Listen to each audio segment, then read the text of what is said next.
지난주 목요일 가자 지구에서 활동하던 인도 국적의 유엔 직원이 이스라엘군의 탱크 공격을 받고 사망한 사건이 벌어졌습니다.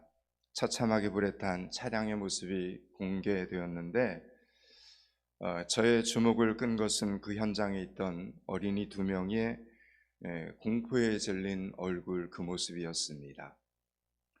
여러분, 전쟁은 수많은 사람의 생명을 빼앗아가고 전쟁이 끝나도 우리에게 무서운 외상 후 스트레스 장애를 남깁니다. 인간은 충격적인 죽음을 목도했을 때 오랫동안 끔찍한 기억 속에서 헤어나오질 못합니다. 만약 나라가 전쟁을 겪고 있다면 우리의 삶이 얼마나 어렵고 힘들지 가히 상상할 수 없습니다. 하나님께서 계속해서 이 나라와 이 민족을 평안으로 인도해 주시기를 기도합니다. 전쟁 중인 나라들을 위해서도 기도하는 믿음의 성도들이 되실 수 있기를 축원합니다. 오늘 본문에 등장하는 에스겔은 25살의 나이로 전쟁을 겪어야만 했습니다. 불행스럽게도 조국은 그 전쟁에서 패전국이 되었고 그는 포로가 되어서 바벨론 땅으로 끌려가야만 했습니다. 그는 그곳에서 도대체 어떤 삶을 살았으며 어떤 생각을 포로로 끌려가서 했을까? 에스겔은 제사장 가문의 후예였습니다. 그러니까 이스라엘 그 땅에 자기 조국에 전쟁이 일어나지 않았더라면 그는 그냥 고향에서 곧 제사장이 될 준비를 하고 있었을 것입니다. 제사장이 될 수 있는 나이는 30살이었기 때문입니다. 그런데 모든 소망이 하루아침에 물거품이 되고 만 겁니다. 그는 지금 포로로 끌려와서 노예 신세로 전락했습니다. 예수 믿는 사람들은 나라를 위한 기도를 멈추지 말아야 합니다. 내가 신실하게 하나님을 믿고 인생에서 비전을 꿈꾸고 있어도 내가 속한 조국이 어려움에 처하면 나도 어려워집니다. 내가 속한 공동체, 내가 속한 교회가 어떤 안 좋은 이슈에 휘말리게 되면 나도 결국은 어려워집니다. 그러므로 여러분의 기도의 영역을 넓혀 가실 수 있기를 바랍니다. 지금까지는 나를 위해서만 기도하고 끝 이랬다면 이제부터는 직장을 위해서도 이 연일 땅을 위해서도 이 나라를 위해서도 기도할 수 있는 여러분들이 되시기를 바랍니다. 결국 남을 위한 기도가 또한 나를 위한 기도입니다. 갈라디아서 6장 2절의 말씀처럼 우리가 서로를 향한 기도의 짐을 아름답게 지고 갈 수 있기를 축원합니다. 꿈을 빼앗겼습니다. 노예로 이제 생활을 해야 됐으니 꿈을 빼앗긴 젊은 이 에스겔을 도대체 어떻게 하면 좋겠습니까? 나라도 빼앗기고 남의 나라의 포로로 끌려와서 젊은 나이에 노예가 되었습니다. 꿈이 산상조각이 난 것 같았습니다. 그런데 여러분, 말씀을 묵상해 보니 꿈을 빼앗긴 젊은 에스겔은 그 절망스러운 상황, 그것 때문에 그는 방황했다라는 기록이 없습니다. 자기의 모든 감정을 에스겔은 그럼에도 불구하고 기도 제목으로 삼았습니다. 그리고 그 기도 제목을 하나님 앞에 올려드립니다.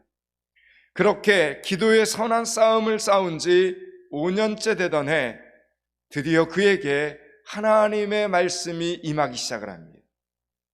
여러분, 하나님은 우리들의 고통과는 무관하게 멀리 떨어져서 아주 먼 곳에서 이렇게 구경만 하고 계신 그런 하나님이 아니십니다. 에스겔에게서 5년 동안은 하나님의 응답이 없는 시기처럼 보였습니다. 정말 답답한 시기였습니다. 하나님의 존재조차 의심이 되는 시기였습니다. 그런데 에스겔은 붙잡을 데가 그럼에도 하나도 없었습니다. 하나님 밖에는 하소연할 데가 없어서 그는 그럼에도 불구하고 다시 기도하고 또 다시 기도해야 합니다. 그런데 어느 날 갑자기 하늘이 열린 겁니다. 에스겔에게는 어느 날 갑자기였지만 하나님께는 아닙니다. 하나님께서는 이 날을 정확히 알고 계셨고 오셔야 할 그날에 정확히 오신 겁니다. 하나님께서는 신실한 하나님의 사람을 실망시키지 않으시고 반드시 하나님이 정해놓은 정확한 그날에 신실한 하나님의 사람들에게 찾아오신다는 이 진리의 말씀을 믿을 수 있기를 바랍니다. 여러분, 우리는 오늘 에스겔이 신실한 사람이었다는 것을 어떻게 알 수 있습니까? 포로로 끌려왔습니다. 그런데 포로로 끌려와서도 계속해서 그는 하나님을 향한 기도를 했습니다. 포로로 끌려와 자신의 꿈이 지금 산산조각이 난 뒤에도 여전히 그는 하나님을 향해 기도를 합니다. 또 그가 사명을 받은 뒤에도 그 일을 묵묵히 감당한 것을 보아도 알 수 있습니다. 이후에 하나님이 에스겔에게 준 사명을 보면 벙어리가 때로는 되어야만 했습니다. 말을 한마디도 못했습니다. 때로는 390일 동안 왼쪽으로만 누워 있어야 했고 또 40일 동안은 오른쪽으로만 누워 있어야만 했습니다. 여러분, 얼마나 답답했겠습니까? 그러다 이런 일들은 그 다음에 하나님 주신 사명에 비하면 오히려 쉬운 일이었습니다. 벙어리가 되고 오른쪽으로 누워있고 왼쪽으로 누워있고, 그런데 그 다음에 주신 사명에 비하면 오히려 쉬운 일이었습니다. 왜냐하면 사랑하는 아내가 죽었습니다. 그런데 하나님은 사랑하는 아내가 죽었는데도 울어서 안 된다라고 말합니다. 너 슬퍼해서도 안 된다라고 말합니다. 그리고 자신의 말을 믿지 않는 백성들을 향해 하나님의 말씀을 외치며 그들의 비난과 멸시와 그리고 비판과 고난을 다 감당을 해야만 했습니다. 그럼에도 불구하고 그는 그 모든 일에 순종합니다. 그 일이 결코 쉽기 때문이 아니라 하나님의 말씀이었기 때문입니다. 1절 말씀을 읽겠습니다. 2장 1절을 같이 읽습니다. 그가 내게 이르시되 인자야 내 발로 일어서라 내가 내게 말하리라 하시며. 아멘. 하나님께서 이제 에스겔에게 말씀을 시작하시는 장면입니다. 하나님께서는 에스겔에게 일어서라 말합니다. 여러분, 그러면 에스겔은 지금 어떻게 하고 있길래 하나님이 일어서라 이렇게 말하는 거며? 그는 지금 엎드려져 있었습니다. 여러분, 1장 28절입니다. 2장 바로 위에 있습니다. 1장 28절을 같이 읽습니다. 그 사방 광채의 모양은 비오는 날 구름에 있는 무지개 같으니 이는 여호와의 영광의 형상의 모양이라 내가 보고 엎드려 말씀하시는 이의 음성을 들으니라. 아멘. 그발 강가에서 하늘이 열린 겁니다. 에스겔은 지금 그발 강가에 서 있었습니다. 그러나 그것은 특별히 빼어나게 아름다운 강이거나 어마어마하게 큰 강이 아니었습니다. 에스겔이 포로로 끌려온 것이 그발 강가였습니다. 끌려온 그곳에서 기도를 했는데 바로 그곳에 하나님께서 오신 겁니다. 여러분이 하나님을 만나려고 특별히 좋은 곳을 찾아다닐 필요는 없습니다. 여러분이 열심히 일하는 그 일상의 자리가 중요합니다.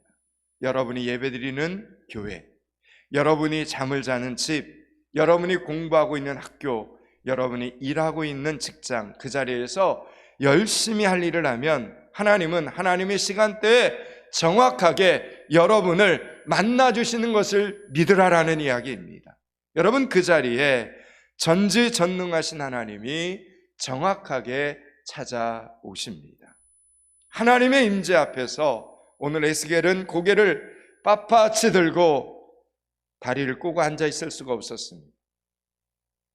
하나님께 묻고 싶은 말도 많았고 듣고 싶은 말도 많았지만 거룩하신 하나님 앞에서는 바로 엎드리게 되었습니다. 여러분, 이건 누가 시켜서 그런 거 아닙니다. 여러분, 이것이 바로 창조주와 피조물의 위치이기 때문입니다. 이스라엘 백성들에게 예배는 엎드림입니다. 그 엎드림에는 무슨 뜻이 있습니까? 경건, 두려움, 조심스러운 온전한 순종, 그리고 기다림이 있는 것입니다. 하나님께서 내게, 우리 가정 가운데, 우리 교회 공동체 가운데 무슨 말씀을 하실 것인지 기다리며 준비하는 것입니다. 여러분, 우리가 예배 시간에 늦게 오기 때문에 말씀하시는 하나님께서 항상 5분, 10분 기다리셔야 하는 것이 아니라 우리가 먼저 와서 하나님께서 무슨 말씀을 하실지 엎드려 기다리는 것이 예배라는 것입니다. 그것이 하나님 앞에 준비된 예배라는 겁니다. 하나님께서는 엎드려 하나님을 맞이하고 있는 에스겔에게 일어나라 말씀하셨습니다. 하나님의 임재 앞에 자기도 모르게 엎드린 것은 여러분 피조물된 에스겔의 본능이었고, 그런 에스겔을 일으켜 세우신 것은 창조주 하나님의 명령이었습니다. 엎드려 있던 에스겔은 일어서서 드디어 하나님의 말씀을 받게 됩니다. 여러분, 우리 포항믿음교회에서도 주일 11시 예배 시간이 되면 일어서서 찬송도 하고 하나님의 말씀도 듣습니다. 하나님의 말씀을 받죠. 온 성도들이 일어나서 신앙 고백을 드리고 하나님의 말씀을 받고 아멘으로 대답하고 앉습니다. 여러분, 이것은 하나님과 하나님의 백성들 사이에 전해져 내려오는 경건한 예배의 습관이라는 겁니다. 여러분, 느헤미야서 8장에도 보면 학사 에스라가 하나님의 말씀을 이렇게 펴니다.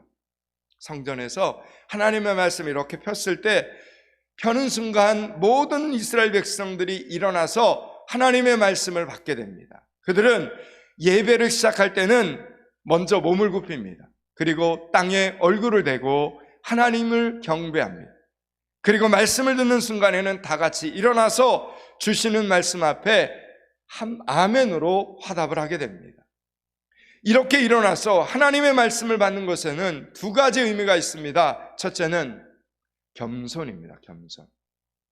온전한 겸손으로 하나님의 말씀을 받겠다는 자세를 취하는 것입니다. 그리고 두 번째는 그 말씀의 실천에 대한 약속을 드리는 겁니다.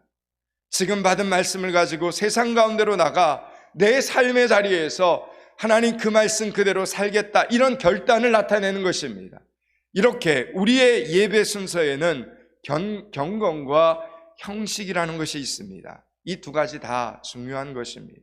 그러므로 서 있어야 할 시간에는 서 있고 앉아 있어야 할 시간에는 앉아야 합니다. 귀찮고 번거롭게 왜 앉았다 섰다 해야 하느냐? 여러분, 이렇게 불평해서는 안 됩니다.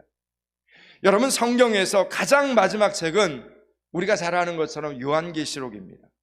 여러분, 요한계시록은 앞으로 될 일에 대한, 그러니까 미래에 대한 경고와 교훈이 담겨 있는 책이 요한계시록입니다. 그런데 그 요한계시록에서 강조하는 가장 중요한 주제가 여러분 무엇인지 아십니까? 그리스도의 재림? 아니요. 최후의 심판? 말세의 징조입니까? 그것도 아닙니다. 여러분, 그것은 바로 예배의 중요성입니다. 요한계시록은 처음부터 예배로 시작해서 마지막에도 예배로 끝나는 책입니다. 요한계시록에 나오는 인물도 단적으로 예배 잘 드리는 자와 예배를 드리지 않는 자, 이렇게 구분이 됩니다. 요한계시록 17장과 18장에는 승승장구하던 음녀 바벨론의 심판과 멸망에 대한 내용이 소개가 됩니다. 이때 마귀의 나라를 무너뜨리는 가장 강력한 무기이자 원동력이 되었던 것도 바로 예배였습니다. 여러분, 왜 바벨론은 멸망을 당합니까? 하나님께 온전한 예배를 드리지 못했기 때문입니다. 여러분, 예배는 이 땅에 하나님의 영광과 하나님의 능력이 임하도록 하는 하나님의 축복의 통로다라는 사실을 기억하셔야 됩니다. 하늘과 땅이 닿는 통로가 바로 이 예배의 자리입니다. 이 땅에서 여러분, 최후의 승리는 반드시 하나님의 교회에 있습니다.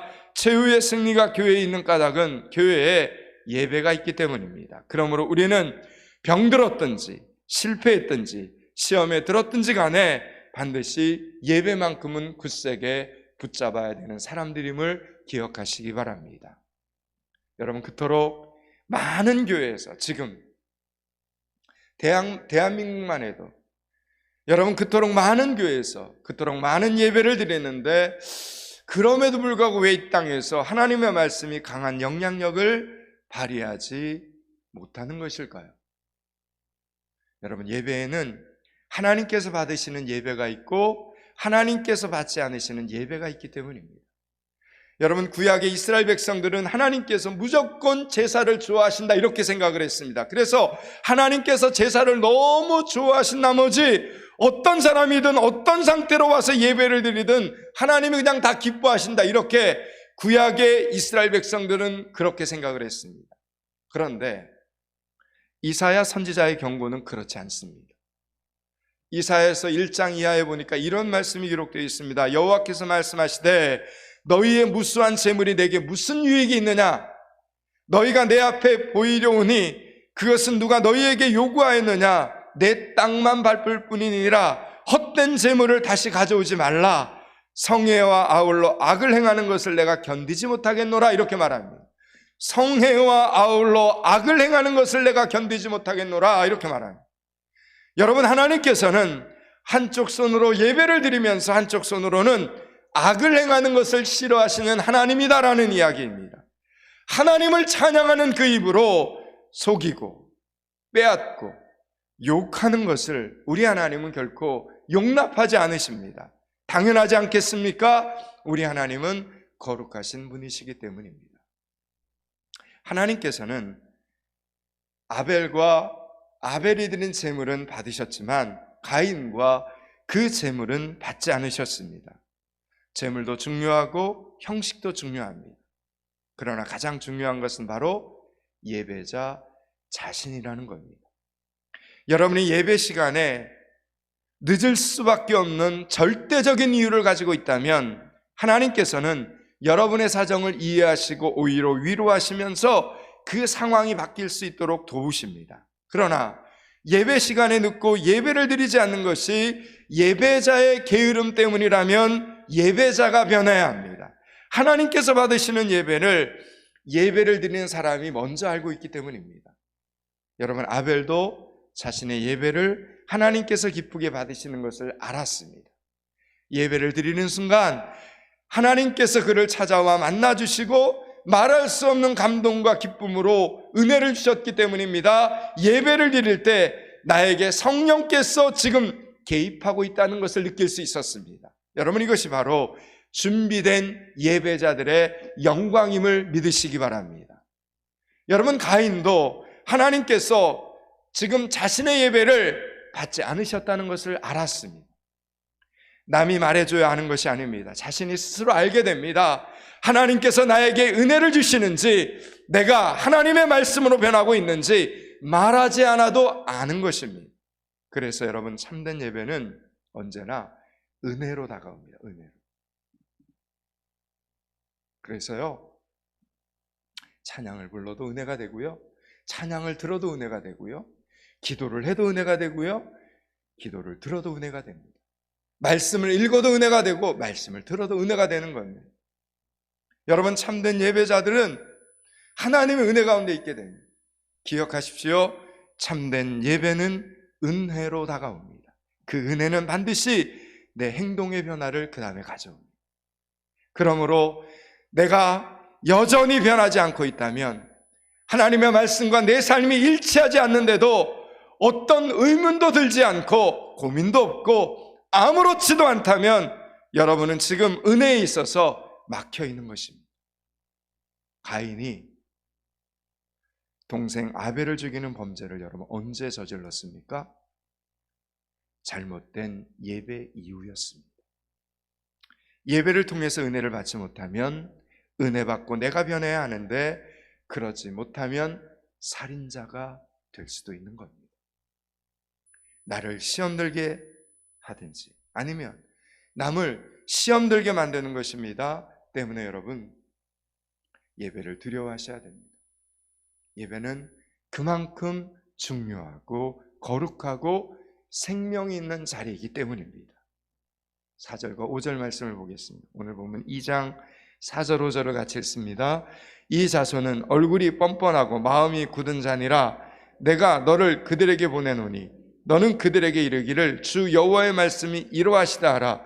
그들은 패역한 족속이라. 그들이 듣든지 아니 듣든지 그들 가운데 선지자가 있음을.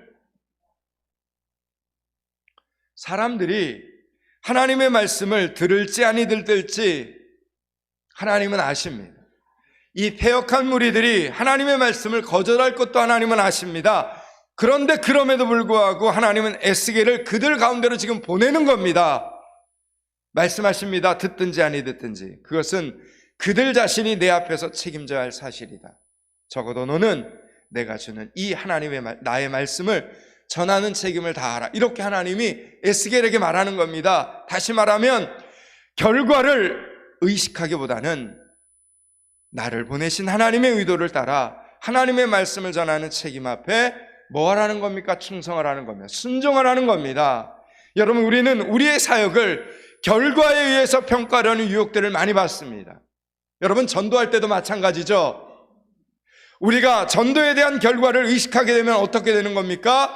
이거 뭐 결과도 없는데 괜히 고생만 하고 시간, 돈 낭비만 했네, 이러면서 불평불만, 실망감이 찾아오게 되는 겁니다.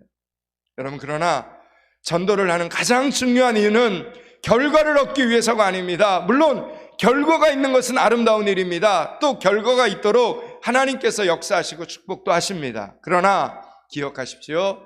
전도를 하는 가장 중요한 이유는 우리가 이렇게 영혼구원의 사역을 선포하고 VIP 초청주의를 준비하는 이 영혼구원의 사역을 감당하는 가장 중요한 이유는 하나님께서 우리에게 전도를 명령하셨기 때문이라는 겁니다. 이 말씀에 순종하기 위해서 우리가 전도를 한다는 겁니다. 여러분, 우리는 하나님께 받은 사명을 다하는 사람들입니다. 여러분, 그것은 결과보다 더 소중한 거라는 겁니다. 여러분, 에스겔도 인간인데 어떻게 그 결과를 의식하지 않을 수가 있었겠습니까? 그러나 하나님께서는 결과 하나님께 맡기라는 겁니다. 듣든지 아니 듣든지 오늘 말씀 보니까 그냥 네 책임만 다하라, 이게 하나님의 말씀이었습니다. 사랑하는 여러분, 드디어 다음 주일은 포항믿음교회가 준비하고 있는 VIP 초청 주일입니다. 기억하십시오. 결과보다 더 중요한 것은 순종입니다. 순종. 하나님의 말씀에 대한 순종이 먼저입니다. 그래야 여러분의 은혜가 막히지 않습니다. 에스겔서 3장에 보면 하나님께서 에스겔 선지자에게 하나님의 말씀이 쓰여져 있는 이 두루마리 책을 먹으라고 명령을 내리십니다. 참, 우리 하나님 대체 이게 좀 표현이 그래, 이해할 수가 없죠. 그런데 거기에는 애가와 애곡과 재앙의 말씀이 기록되어 있다라고 말합니다. 에스겔 선지자는 지금 이 말씀을 먹고 이 말씀을 그대로 전해야 했습니다. 그러나 이 세상 어느 누가 자기 민족의 재앙을 낱낱이 선포하고 싶겠습니까? 더군다나 지금 이스라엘 백성들은 포로로 끌려와서 힘들게 생활하고 있는 상황입니다. 소망의 말씀을 전해도 위로를 받을까 말까 하는데 그것도 모자라서 그 위에 또다시 눈물과 고통의 말씀을 전하는 에스겔 선지자를 그들이 가만 놔두겠습니까? 그러나 에스겔 선지자는 순종합니다. 그 심판과 재앙의 말씀을 창자 깊숙이 채우라 하셔서 그냥 고난 다 각오하고 하나님의 말씀이니까 순종했습니다. 그런데 그 순종의 결과에 참 이상한 일이 벌어집니다. 3장 2절 3절을 읽겠습니다. 2절 3절을 같이 읽습니다.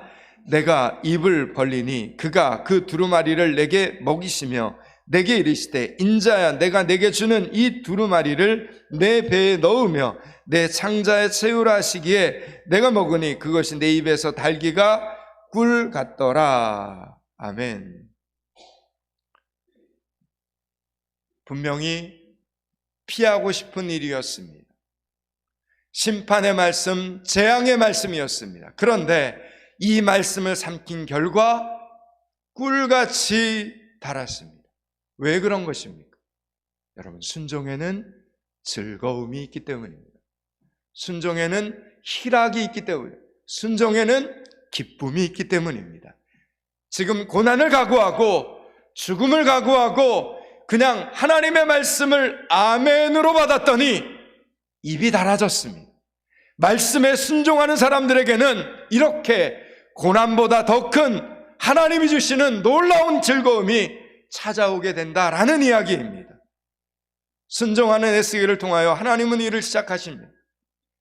여러분, 사람이 순종할 때 하나님은 드디어 하나님의 일을 시작하십니다. 처음에는 눈물과 고난의 연속이었지만 결국 에스겔은 성전의 회복을 보게 되고요, 그리고 마른 뼈들이 살아나는 것을 보게 됩니다. 시작은 아픔이었습니다. 시작은 고난이었습니다. 시작은 고난이었지만 마지막은 영광이 되었습니다. 비전과 소망이 있는 나라, 생명과 회복이 있는 백성을 보게 된 것입니다. 3장 4절 말씀을 읽고 말씀을 정리해 보겠습니다. 3장 3절을 같이 읽습니다. 내게 이르시되 인자야, 내가 내게 주는 이 두루마리를 내 배에 넣으며 내 창자에 채우라 하시기에 내가 먹으니 그것이 내 입에서 달기가 꿀 같더라. 아멘. 프로젝트 키셨나요? 이제 말씀을 마치려고 합니다. 사랑하는 여러분, 우리가 살고 있는 이 시대는 실용주의적인 시대입니다. 모든 것을 이익과 그 결과에 따라 판단하는, 평가하는 시대입니다. 이 시대적인 영향을 받아서 그런지 우리들도 자꾸 교회 사역을 하면서 신앙생활에서 결과를 먼저 따지려는 경향들이 얼마나 많은지 모릅니다. 이것은 수지가 맞는 일인가? 이 한 시간은 혹시 낭비가 아닌가? 여러분, 절대 그렇지 않습니다. 하나님을 이렇게 예배하고 주님 앞에 경배와 찬양을 드리는 이 시간이 어떻게 여러분 손해가 되겠습니까? 결과는 하나님의 것인데 내가 계산을 하려고 하면 우리는 스스로를 속이는 지경에 빠질 수 있습니다. 중요한 것은 에스겔 선지자처럼 이해가 지금 당장 그 말씀이 이해가 되지 않더라도 하나님의 말씀이면 그 말씀에 순종하는 일입니다. 하나님의 말씀에 순종하여 예배할 때 예배하고 기도할 때 기도하고 전도할 때 전도하면 여러분의 입에 꿀송이가 떨어질 것입니다. 여러분의 삶이 꿀처럼 달게 될 줄로 믿으시기 바랍니다. 다시 한번 말씀드립니다. 우리에게 가장 중요한 것은, 지금 오늘 저와 여러분에게 가장 중요한 것은 하나님께서 하라고 하신 것을 순종하는 것입니다. 이것저것 따지지 말고, 이것저것 계산하지 말고, 우리의 순종으로 말미암아 우리의 인생이 쓰디쓴 고난으로 점철되지 않고 꿀같이 달디 달고 갈수록 행복할 수 있기를 주님의 이름으로 축원합니다. 영상 하나 보겠습니다. 기도하겠습니다. 하나님, 결과보다 더 중요한 순종을 하는 교회와 성도들이 되게 하여 주시옵소서. 주신 하나님의 말씀을 아멘으로 삼키고 아멘으로 순종하여 꿀같이 달디단 인생을 살게 하여 주시옵소서. 영혼구원의 사역에 기꺼이 순종하는 VIP 초청주의를 축복하여 주시옵소서. 예수 그리스도 이름을 받들어 기도드리옵나이다. 아멘.